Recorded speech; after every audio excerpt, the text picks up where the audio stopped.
시청자 여러분 안녕하세요. 톡톡 생활법률의 박수진입니다. 여러분 가화만사성이란 말 들어본 적 있으시죠? 집안이 화목하면 모든 일이 다 잘 풀린다는 얘기인데요. 그런데 또 반대로 말하자면 가족 구성원들 사이에 갈등이 생기면 그만큼 힘들어진다는 얘기겠죠. 그런데요, 최근 가족 구성원들 사이에 갈등이 늘어나면서 소송을 하는 경우가 늘어났다고 합니다. 이 갈등을 해소하기 위해서 어떤 방법들이 필요한지 톡톡 생활법률을 통해서 알아가 보도록 하겠습니다. 오늘은 정수희 변호사님과 함께하겠습니다. 안녕하세요, 변호사님. 네, 안녕하세요. 정수희 변호사입니다. 네, 변호사님 요즘 가족 간의 갈등으로 인한 소송이 늘어나고 있는 추세인가요? 네, 아무래도 가족이 이제 가장 가까운 사이이기도 하지만 멀어지면은 남보다 못한 관계가 되기도 하기 때문에 또 사실 가족도 사람 대 사람의 관계거든요. 그러니까 다른 사람하고 생길 수 있는 법률 문제는 이 가족 관계 안에서도 다 발생을 합니다. 예를 들어서 뭐 가족 구성원들 사이에서 어떤 폭력을 행사했다. 그럼 당연히 형법상 폭행죄가 성립을 하고요. 또 가족 구성원 사이에서 돈을 빌려줬는데 안 갚는다.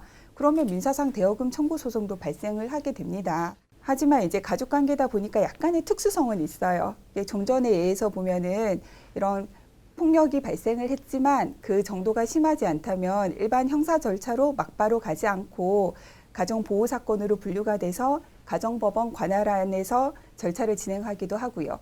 만약에 대여금 청구 소송 같은 민사 사건이 발생을 했다.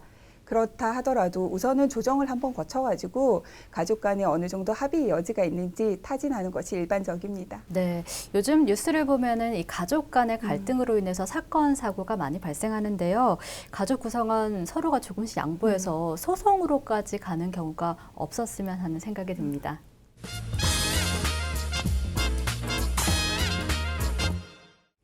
네, 톡톡 생활법률 네 번째 시간입니다. 저희 지난번에는 정수희 변호사님과 함께 이혼 소송에 대해 알아봤는데요.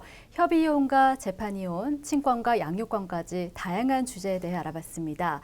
오늘은요, 또 이혼을 하면서 생기는 과정 중에 하나인 돈과 관련된 문제를 살펴볼까 하는데요. 변호사님, 이 과정에서 돈과 관련된 문제 어떤 것들이 있을까요? 네, 이혼을 하시면서 돈 문제도 매우 중요합니다. 왜냐하면 아시다시피 우리가 혼인 생활을 하는 동안에는 법률에도 부부가 서로를 부양해야 되는 의무가 있잖아요. 그래서 서로 도움을 주고받으면서 살았지만 일단 이혼을 하고 나면 이제 내가 혼자서 독자적으로 생계를 유지를 해야 됩니다. 그러다 보니 이혼 과정에서 돈 문제를 잘 정리를 해야지 나중에 내가 이혼을 해서 경제적으로 어느 정도 안정이 되고 또 경제적 안정이 돼야지 삶의 질도 높아지기 때문에 이혼 과정에서는 이 돈 문제를 잘 처리하시는 게 매우 중요한데요. 지난 시간에도 말씀을 드렸지 싶은데 돈 문제는 세 가지가 있습니다. 첫째는 재산 분할이 있고, 둘째로 위자료가 있고, 셋째로 만약에 미성년의 자녀가 있다면 양육비까지 문제가 됩니다. 재산 분할은 혼인 중에 부부가 공동의 노력으로 형성한 재산을 이혼하면서 이제 나눠 갖자, 청산하자는 것이고, 위자료는 만약에 어떤 일방의 유책 사유로 인하여 이혼을 하게 된다면 내가 유책 배우자에게 금전적으로 나마 나의 정신적인 고통에 대해서 보상을 해달라 이렇게 청구를 할 수 있는 것입니다. 네, 이혼과 관련된 돈과 관련된 문제 크게 세 가지가 있다고 하셨는데요. 먼저 위자료에 대해 알아보겠습니다. 변호사님, 위자료는요 어떤 경우에 청구가 가능한가요? 그렇죠. 이제 위자료는 우리 민법에서는 되게 간단하게 규정이 돼 있어요. 네. 이렇게 이혼을 하면서 위자료를 청구할 수 있다 이렇게만 되어 있고 뭐 어떤 경우에 위자료를 청구할 수 있느냐는 이렇게 구체적으로는 정해져 있지가 않은데요. 그도 그럴 것이 이제 집집마다 다 사정이 다르시고 이혼을 할 때 보면 이혼 사유가 사실 수천 수만 가지거든요. 그러니까 그걸 뭐 하나의 법률 규정으로 딱 일원화하기는 힘들어서 아마 그냥 광의로 넓게 규정을 해둔 것으로 보여집니다. 또 사실 또 이 위자료가 이 이혼 사건에서만 발생하는 건 아니잖아요. 일반적인 민사나 형사 사건에서도 광범위하게 발생할 수 있는 개념입니다. 다만 이제 이혼 사건에서 위자료는 특이한 거는 재판상 이혼 사유, 그러니까 내가 이혼을 할 수 있느냐 없느냐 하는 재판상 이혼 사유와 연결이 되어 있는데 우리가 재판상 이혼 사유로 대표적으로 뭐 부정행위 아니면 부당한 대우 이런 것들을 봤잖아요. 이런 게 모두 유책 사유가 될 수 있고 그렇다면 나는 유책 사유를 행한 상대방 배우자에게 위자료 청구권을 행사할 수가 있습니다. 네, 이혼에는 여러 가지 사유가 있다고 하셨는데 그러면 위자료 청구 소송을 하게 되면 위자료 금액이 어떻게 달라지는지 궁금합니다. 그죠. 이게 금액이 참 중요한데 참 대법원 판례를 봐도 또 다소 추상적으로 규정이 돼 있어요. 그러니까 유책 행위의 정도, 이르게 된 경위, 뭐 혼인 파탄의 원인, 책임, 그다음 배우자의 연령, 재산 상황 이 모든 것들을 다 고려해서 판단을 해야 된다. 이렇게 규정해 놨는데 이것은 좀 전에 말씀드린 것처럼 각 집마다 다 사는 모습이 다르고 이혼 사유가 다 달라서 이렇게 약간은 추상적으로 규정이 돼 있는 것 같습니다. 예를 들어서 뭐 배우자가 부정행위를 했다 해도 어느 댁은 사실 혼인 생활 뭐 1년도 채 되지 않은데 이런 사유가 발생하기도 하고요. 또 부정행위의 정도를 보더라도 뭐 나는 약간 뭐 전화 통화 좀 하고 밥 한 끼 먹었어 이런 집이 있고 아니면은 뭐 가출해서 진짜 딴 집 살림까지 하는 경우가 있기 때문에 모든 경우를 다 규율할 수는 없어서 이런 추상적인 기준이 마련돼 있습니다. 그래서 이제 이런저런 사정을 다 참작을 해서 사건마다 사건에 맞게 위자료 금액을 정하게 되는데 근데 사실상은 조금 제가 상담을 해보면 실망하시는 분들이 많으세요. 왜냐하면 내가 느끼는 정신적 고통은 이만큼인데 실제로 지급받게 되는 위자료 금액은 크지가 않거든요. 네. 현실적으로는 사실 위자료 금액이 5천만 원 넘는 경우가 극히 없어요. 아, 그렇군요. 네. 그리고 아까 배우자의 부정행위에 대해서 말씀을 해주셨는데요. 제가 알기로는 혼인 파트너의 책임이 있는 제3자에 대한 위자료 청구도 가능하다고 들었습니다. 이게 가능한 일인가요? 그렇죠. 이혼은 원래는 부부가 당사자가 돼서 해야 되는데 여기 제3자가 한 번씩 끼어들어요. 보면 이제 대표적으로 이제 뭐 내연남, 내연녀 뭐 이런 네. 타이틀을 걸고 이렇게 끼어드는데 이 제3자에 대해서도 물론 위자료 청구 가능합니다. 위자료 청구하실 때는 이혼하시면서 배우자하고 이 제3자를 같이 묶어서 하셔도 되고요. 아, 나는 그거는 싫고 난 이 제3자에 대해서만 하고 싶다. 그러면 별도의 소송을 진행하셔도 됩니다. 왜냐하면 이 위자료 청구 소송이 이혼이 전제 조건은 아니거든요. 그러니까 나는 아직까지는 배우자와 관계 회복할 여지가 있다고 생각을 하면 그냥 나는 혼인 관계를 유지를 하되 다만 제3자에 대해서는 합당한 어떤 청구를 해야 되겠다라고 한다면 제3자에 대해서만 별도로 청구하셔도 됩니다. 네. 그러면 또 많은 분들이 궁금해하는 것들 중에 하나가요. 이혼을 하게 된 시점에서 어느 정도 시간이 지난 후에 위자료 청구 소송을 해야 하는지 그 위자료 청구권의 행사 기간도 궁금해하세요. 그죠. 그러니까 위자료에 대해서는 우리 민법에서는 이혼한 때로부터 3년 내에 행사하도록 그 시기를 제한하고 있는데요. 네. 대부분의 경우에는 사실 이혼을 하면서 위자료 문제까지 정리를 하시는 게 일반적이에요. 근데 가끔씩 가다 보면 나는 일단 이혼이 급하니까 이혼 먼저 하고 위자료에 대해서는 좀 나중에 생각을 해야 되겠다 하시는 분들도 계시는데 이게 3년의 시간 제한이 있기 때문에 그냥 이렇게 가만히 계시다가는 이 시기를 놓쳐버리시면 영영 못하게 되세요. 네. 그렇기 때문에 이혼한 때로부터 3년의 시간은 한 번씩은 체크를 하셔야 됩니다. 아, 그렇게 해서 이제 위자료 청구 소송을 해서 위자료를 받기로 했는데요. 근데 만약에 상대방이 위자료를 지급하지 않으면 어떤 처벌을 받게 되나요? 그렇죠. 근데 위자료를 지급하지 않는다고 막바로 이걸 형사처벌을 하지는 않아요. 네. 왜냐하면 위자료를 처벌하지 않는 거 굉장히 괘씸하고 나쁜 일이지만 이게 무슨 형법상 범죄는 아니거든요. 위자료는 돈 문제라서 돈 문제는 결국 돈을 지급하지 않으면 어떤 법률상 강제력을 행사를 해서 돈을 지급하도록 하는 제재 방법이 별도로 있습니다. 네. 위자료도 사실 우리가 돈을 빌려주고 받는 관계에서 채권자 채무자가 되는 것과 같은 관계거든요. 그래서 위자료를 지급할 의무가 있는데 지급하지 않는다. 그렇다면 나는 채권자와 같은 권리를 가지는 거라서 이 채무자인 상대 배우자에 대해서 재산이 있으면 압류나 감류를 하셔도 되고요. 그다음에 그래도 안 한다. 이러면 어쩔 수 없이 경매 신청을 하셔서 결국 내 재산을 찾아올 수밖에 없습니다. 네, 지금까지 위자료에 대해서 알아봤는데요. 이번에는 변호사님과 함께 또 재산 분할에 대해서 알아보겠습니다. 이혼을 할 때 재산 분할 대상에 해당하는 재산에는 어떤 것들이 있을까요? 그렇죠. 결국에 이 핵심은 재산 분할인데요. 아무래도 위자료는 금액이 그렇게 크지가 않아서 내가 이혼 이후의 경제적 안정을 생각한다면 재산 분할을 결국 잘 하셔야 돼요. 네. 재산 분할의 대상이 되는 거는 말 그대로 그냥 재산입니다. 우리가 생각할 수 있는 재산, 내가 살고 있는 집, 뭐 아파트든 주택이든 있을 것이고 내가 타고 다니는 자동차가 있을 것이고 내가 은행에다 맡겨둔 예금이 있잖아요.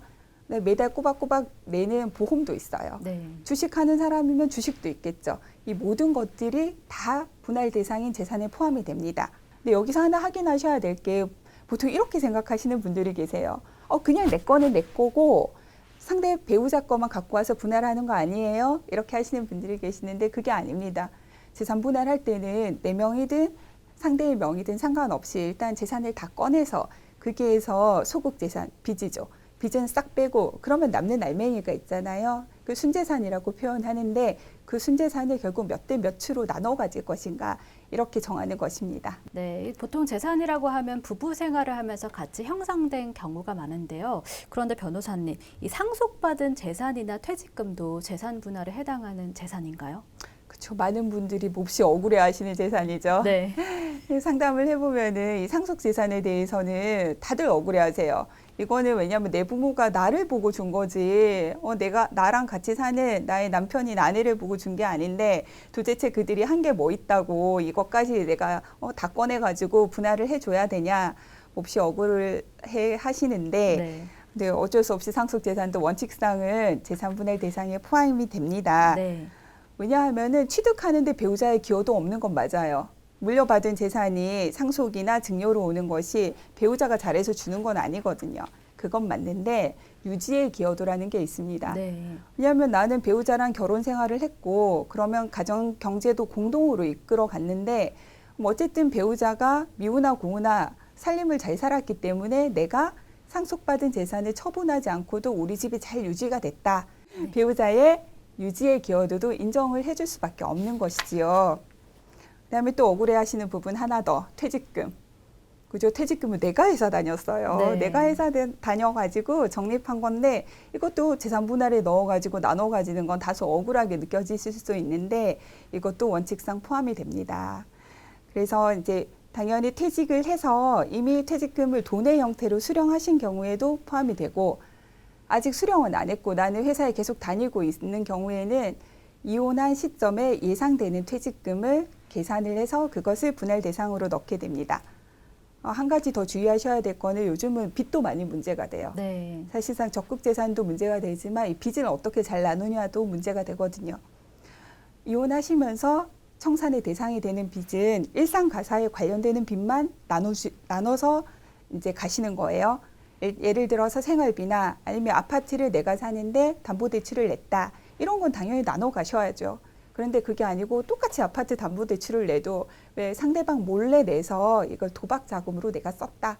이런 거는 나눌 수가 없겠죠. 그거는 개인 채무로 안고 가셔야 됩니다. 네, 이 질문은 조금 민감할 수도 있는데요. 그 이혼의 책임이 있는 유책 배우자도 재산 분할 소송을 할 수 있는 건가요?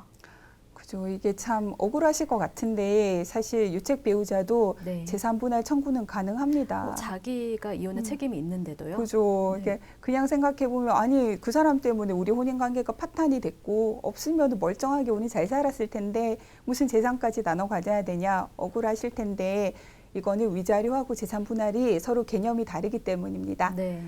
그러니까 유책 사유, 혼인 파탄의 책임이 있는 거는 위자료의 문제로 접근을 해서 물으셔야 되는 거고 재산 분할은 누가 잘했냐 잘못했냐를 다 떠나서 순수하게 재산의 관점에서 형성된 공동의 재산을 우리는 깨끗하게 청산한다라는 것이 목적이기 때문입니다. 네. 그러면 아까 위자료는 3년 내에 청구를 해야 한다고 했는데 그럼 재산 분할 청구권도 행사 기간이 따로 정해져 있는 건가요? 네. 재산 분할 청구권은 우리 민법에서는 2년입니다. 2년이요? 네. 네. 위자료보다 짧죠. 위자료는 3년이었는데 재산 분할이 2년이에요. 네. 2년이기 때문에 사실은 이혼하시면서 같이 정리하시는 게 맞아요. 네. 이거를 아껴두셨다가 나중에 잊어버리시면 2년 지나시면 못 하시거든요. 네. 더구나 이걸 갖다 난 나중에 해야지 라고 생각하시면 그 사이에 상대 배우자도 가만히 있진 않습니다. 이 재산을 소비를 해서 없어질 수도 있고요. 그 다음에 이 재산을 몰래 사실 은닉할 수도 있잖아요. 네. 그럼 재산을 찾아내는 것 자체가 힘들기 때문에 네. 재산 분할하는 것이 더욱 어려워지게 됩니다. 네, 뭐 위자료도 재산 분할도 기간이 있다는 거 알아두셔야 될 것 네. 같습니다. 네, 이번에는요 재산 분할과 관련된 사례를 통해서 한번 알아보도록 하겠습니다. 어느 날 A씨는 남편 B씨가 내연녀와 불륜 행위를 한 사실을 알게 됐습니다. B씨는 불륜이 발각되자 오히려 A씨에게 먼저 이혼을 하자고 요구했습니다. A씨는 처음에는 남편 B씨와 내연녀가 괘씸해 이혼을 하지 않겠다고 버텼지만 그 사이에서 고통받는 자녀가 안타깝고 이미 마음이 떠난 남자와 사는 것은 더 이상 의미가 없다는 생각에 이혼하기로 결심했습니다. A씨의 부부의 재산 내역을 보면 부동산으로는 A씨 명의로 된 시가 3억 원의 아파트 한 채가 있고 위 아파트에 관해 담보대출금 1억 8천만 원이 있습니다. 또 B씨 명의로 된 시가 1억 원의 가수원도 있는데요. 이것은 B씨의 아버지가 3년 전 사망하면서 상속받은 재산입니다. B씨는 약 10년간 회사에 다녀 예상 퇴직금이 약 2천만 원 정도 있는 상황입니다. 네, 변호사님, 이 경우에 이혼을 하게 되면요, A씨가 이 B씨와 내연녀를 상대로 위자료 청구 소송할 수 있을까요? 네, 물론 가능합니다. 이 경우에 위자료 청구도 못 하신다면 A씨 입장에서는 굉장히 억울하시겠죠. 네. 하지만 다행스럽게도 A씨는 이 경우에 남편과 내연녀를 함께 피고로 정해서 위자료 청구 소송하실 수도 있고요. 아니면은 따로따로 별도로 위자료 청구 소송 진행하셔도 됩니다. 네. 그리고 저희가 A씨와 B씨의 이 재산 내역을 한번 살펴봤어요. 이럴 경우에는 A씨는 재산 분할로 얼마나 받을 수 있을까요? 네, 드디어 재산 분할의 이제 문제를 풀어봐야 되는데요. 네. 문제를 풀자면 두 단계로 나눠집니다. 첫 번째 단계는 재산 분할의 대상이 무엇인지 정리를 하셔야 되고요. 그 정리가 끝나면 정리가 된 재산 분할의 대상을 가지고 몇 대 몇으로 나눌 것인지 비율을 정하셔야 됩니다. 네. 그래서 1단계로 재산 분할의 대상을 정리를 해보면 누구 명의로 되어 있는지가 중요하지 않고 아내 명의로 되어 있든 남편 명의로 되어 있던 모든 적극 재산을 다 모아서 거기에서 소극 재산인 빚을 빼고 그러면 남는 재산을 모으시면 되거든요. 네. 여기에서 보니까 일단 A씨 명의로 된 거는 아파트가 한 채 있어요. 시가가 3억이고 담보대출금이 1억 8천이 있습니다. 그럼 3억에서 1억 8천을 뺀 1억 2천만 원이 이 아파트가 가지고 있는 가치겠죠. 네. B씨는 뭘 가지고 있나 한번 보니까 B씨는 상속을 받았는 시가 1억 원의 과수원이 있고 이제 내가 퇴직을 하면 받게 될 예상 퇴직금 2천만 원이 있습니다. 네. 이렇게 되면은 이 부부 같은 경우에는 재산 분할로 아파트의 순재산 가치인 1억 2천만 원 그리고 과수원 1억 예상 퇴직금 2천만 원 합하면 총 2억 4천만 원을 가지고 나누시면 되는 겁니다. 네. 이렇게 해서 이제 대상을 딱 정리를 했잖아요. 그리고 나면 이제 비율이 중요해요. 비율이 몇 대 몇인가. 이 부분에 대해서 아까 말씀드린 상속을 받았을 때 상속 재산을 왜 나누느냐, 퇴직금 내가 해서 나눴는데 왜 나누느냐 하시는 분들의 억울함이 다소 해소될 수는 있는 부분인데 왜냐하면 그런 분들의 그 기여도를 좀 인정을 해서 비율을 조금 다르게 조정을 하거든요. 일단 재산 분할의 비율은 혼인 기간 그리고 재산 형성의 기여도를 기준으로 해서 판단을 하게 됩니다. 혼인 기간이 짧은 것보단 긴 게 유리할 것이고 재산 형성의 기여도라고 하는 거는 내가 돈을 벌어온 것도 있지만 가끔은 시댁이나 아니면 처가에서 돈을 받기도 하잖아요. 상속이든 증여든 그걸 누가 더 많이 받아왔느냐 이런 것들도 다 고려의 대상이 됩니다. 그렇게 해서 이 사건 같은 경우에 한번 비율을 나눠보자면 만약에 A씨하고 B씨가 결혼을 해서 얼마 되지도 않았고 또 B씨가 상속받은 지 얼마 되지도 않았어요.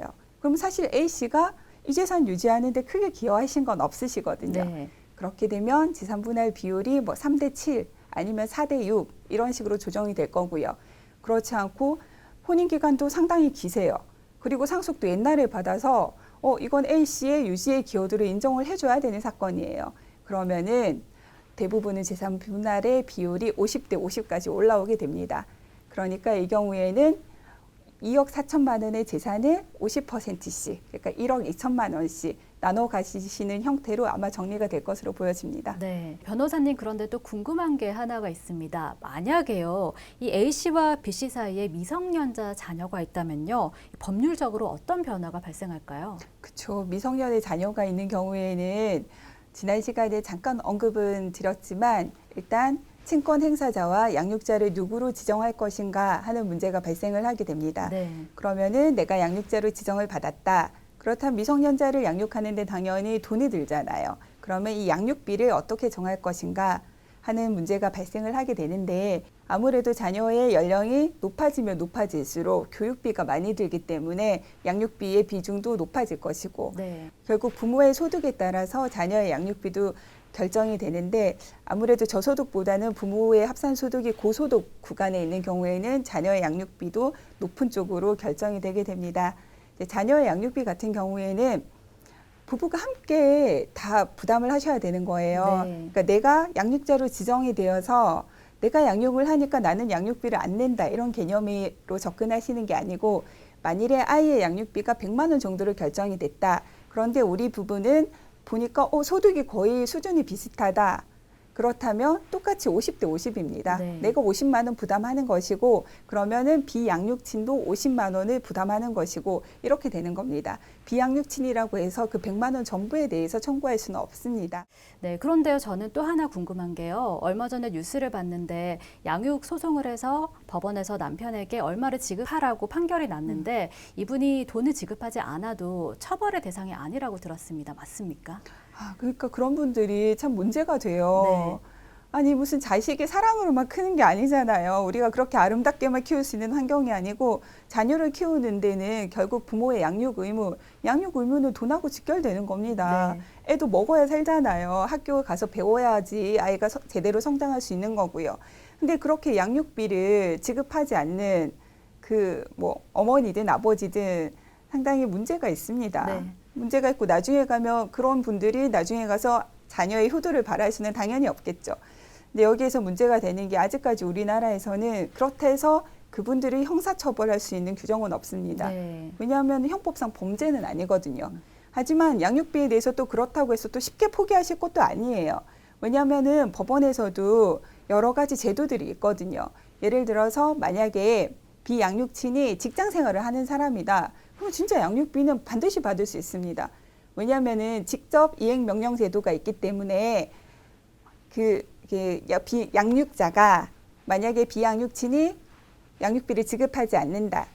그랬을 경우에는 비양육친이 근무하는 회사에 직접 청구하면 됩니다. 네. 그러면 급여에서 양육비만큼은 이 양육자에게 지급이 되고 나머지만 비양육친이 가정하는 겁니다. 네. 그리고 근데 이제 문제는 자영업 하시는 분들 아니면 소득이 제대로 드러나지 않는 분들은 이 방법을 사용할 수가 없잖아요.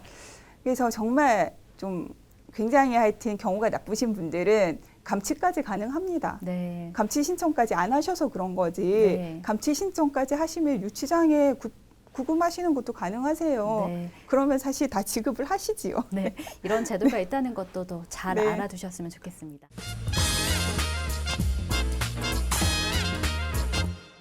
오늘 이렇게 해서 이혼으로 인해 발생하는 돈과 관련된 문제를 한번 살펴봤습니다. 변호사님, 시청자 여러분들께 특별히 드리고 싶은 말씀 있으세요? 네, 그렇습니다. 이혼을 하면 사실상 같이 혼인 생활을 할 때보다 더 부유해질 수는 없거든요. 내가 살던 집이나 내가 살던 환경에서 서로 반씩 쪼개서 나눠 가지시는 거기 때문에 내가 더 부자가 될 수는 없습니다. 그렇기 때문에 이혼은 계획을 세워서 꼼꼼하게 진행하셔야 돼요. 내가 순간적인 감정으로 이혼해야지 하고 즉흥적으로 이혼하시는 건 상당히 위험합니다. 내가 이혼을 했을 때 어떤 경제적 이득과 손실이 있는지 또 정신적으로는 어떤 이득과 손실이 있는지를 꼼꼼하게 살펴보시고 현명하게 대처하시기 바랍니다. 네, 오늘 말씀 감사합니다. 네. 네, 결혼만큼 자신의 행복이 걸려 있는 것은 없다. 결혼 생활은 참다운 뜻에서 연애의 시작이다. 독일의 철학자이자 작가였던 괴테의 말입니다. 이 말처럼 자신의 행복을 위해서 시작한 결혼인 만큼 부부간에 서로 배려하고 먼저 양보한다면 어떨까요? 톡톡 생활법률 오늘 시간 여기서 모두 마치겠습니다. 감사합니다.